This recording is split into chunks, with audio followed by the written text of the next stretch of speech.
Ford versus Chevy matchup. It'll be Eric Coleman from Southgate, Michigan, and his Ford Mustang going up against Kevin Scott from Palace, Georgia. This is a classic example of what used to be popular against what is now the standard. The small block 5-liter Ford Mustang has become the supercar of choice in the 1990s, but that early model Chevy Nova can still show them the way to the finish line. This thing's driving away. Not even in the game, the Chevrolet, an easy winner. By the way, that smoke is tire smoke, not engine smoke. Our next competitors will be Keith Dennis from here in Memphis, Tennessee, with his big 454 Chevelle. He'll have his hands full with the local hometown favorite, Harry Bullard, with a vet. Ted, this is a matchup that I think you of all people can appreciate. The classic small block Corvette hardtop roadster against one of those big, bad, high horsepower Chevelle. But remember, that Chevelle weighs plenty and he's pushing a lot of air with the big, wide body.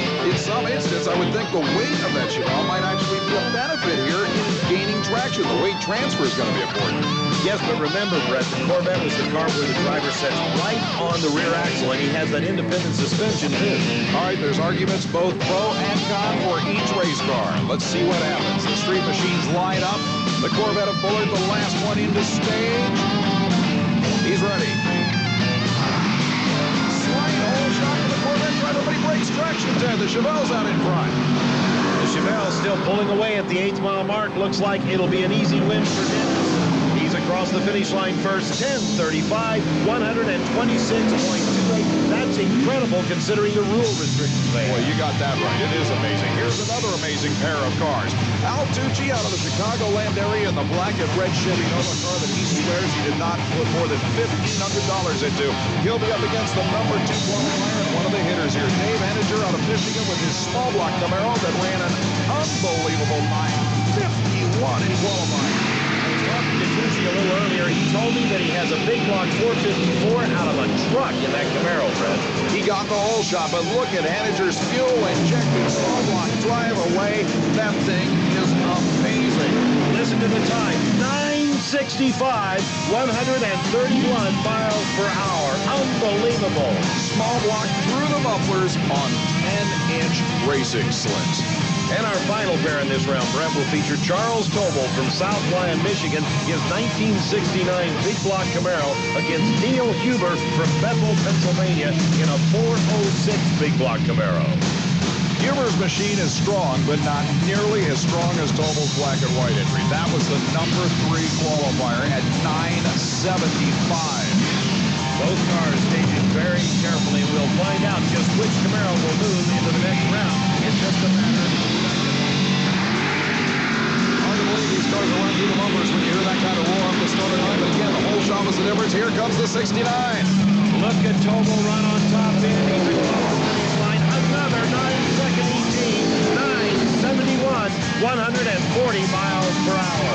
Now as we move into the quarterfinal round, one of the most amazing single cars in this class, the bright yellow 3,500-pound Impala of Randy Lambert taking on Jeff Dean's Nova. Lambert was running in the mid-9s with this thing. Well, you can bet Dean's going to try and push the tree, and it got him. A red light start, automatic win. He didn't have a choice. He was running in the low 10-second zone, which in itself was incredible. But Lambert just motors on through as the automatic winner. Look at this thing. 960 and 133, and Teddy shut it off. He's been running over 140. What can the car go if he drives it all the way through? Our next pair will be Charles Allen against Harold Galtney. A Pontiac against a Camaro. Allen driving the Pontiac Le Mans, and another red light start, Brett. I'll tell you what, I didn't expect that one because this was one of the most evenly matched races of this round. One of the very few Pontiacs in the program shuts it down to save the equipment. Charles Allen's 1099 at only 92 miles an hour will put the Pontiac fans' favorite into the next round. Absolutely gorgeous. 1970 and a half Chevy C28. The exception of that big old grumpy lump scoop is looking almost as it came from the factory, Ted. This is the car of Ross Stomp from Waterford, Michigan. That thing is running 427 cubic inches exactly. Well, that's what he says, anyway. He's running against Charles Tobel from South Lyon, Michigan. Brett, he says he has 522 cubic inches. You know, it's amazing. Out of all 32 qualifiers, only Alan Lambert in the big yellow Impala had the guts to claim the maximum cubic inches. Now, Tobel, remember, was deep in the 9, so the pressure is on the later model Camaro pilot. He gets a huge hole shot. Tobel may have actually held back the heat from Brett Harding, and it may fight him here. Tobel should win it with 100 cubic inches to his advantage. He does. 973 again. Look at that. 1.1 second reaction time. Tobel almost waited too long on that one, trying to be safe. Your number 2 qualifier in the blue, 1971 small block fuel-injected Camaro in the other lane. David Hanninger, and he's taking on another tough one here. This is Rick Rizzuti. Rizzuti's early model Camaro was qualified pretty far down the back. He's done a great job of coming up through the field here, but he has to push the tree. Rizzuti's only running a small block, 355 cubic inches, and yet he's in the race. Didn't win, however. Henninger with a 972, 123 miles per hour. With this car, now the performance leader, the mid-9-second 1967 Chevy SS Super Sport Impala of the one and only Randy Lambert. This car ran in the 960s last round 10, but he's got his hands full with the number 3 qualifier.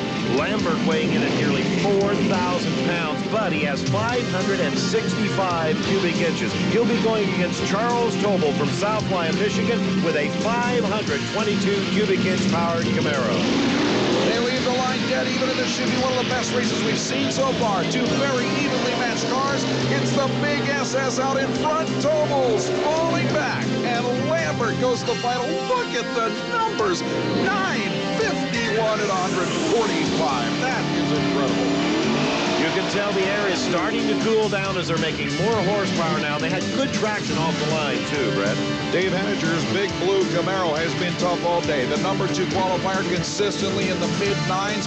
But I'll tell you, Ted, I can't remember the last time I saw a 32-car heads-up field where the number 20 qualifier was still in. This is Charles Allen and his 1969 GTO Pontiac.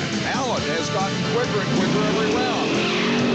But this time, a whole shot goes to the Camaro. You can see it dead down front of the Pontiac to boot. Absolutely incredible. What a whole shot. He really took a nap. Look at the numbers on this run. 957, 142 miles per hour. Randy Lambert's awesome. Canary Yellow SS Chevrolet has been the performance leader of the last 3 consecutive rounds, running as quick as 9.51 seconds, Ted, in this barge.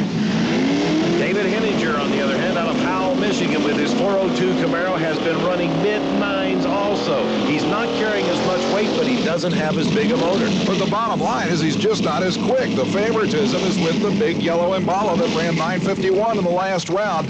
I'll grant you that Henninger's machine ran 958, but let's face it, if you're going to give favoritism to anybody in a heads-up race, it's going to be the car that's recording the quickest elapsed time. But drivers are going to play an important part in this championship.